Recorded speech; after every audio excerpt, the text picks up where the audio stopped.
So a conditional statement can be either true or false. In order to determine if the conditional statement is true or false, we need to look at the hypothesis and the conclusions here. So if we recall from a conditional statement, P is going to be your hypothesis. Right, that's the if part of the statement, and then Q is your conclusion. That's the then part of your statement. So we have if P, then Q. Right, if P, then Q.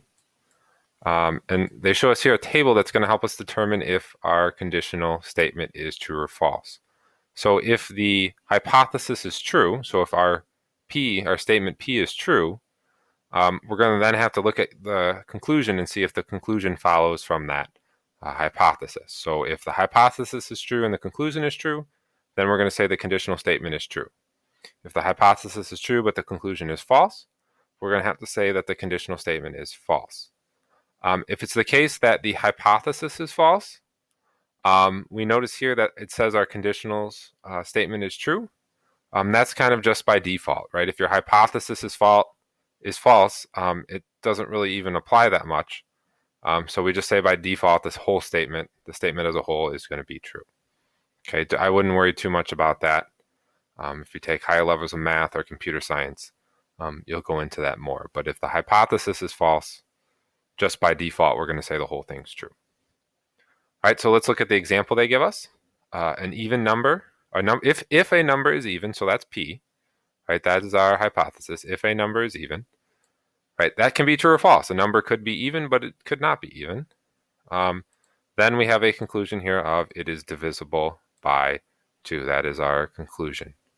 All right, so if we look at the case, let's say we look at an even number 4. Okay, we would then say that P is true. Okay, and does it follow then if we have an even number, is it divisible by 2? So is it evenly divisible? 4 divided by 2 is going to be 2.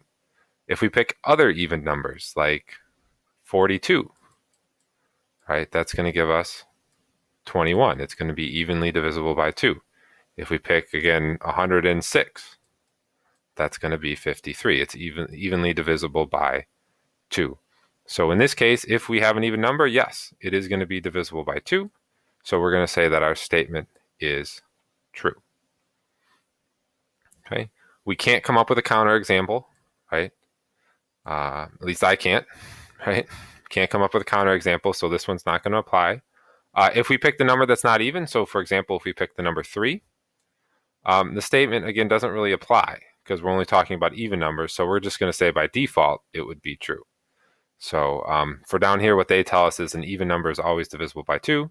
So when the hypothesis is true, we're going to say that the conclusion is always true.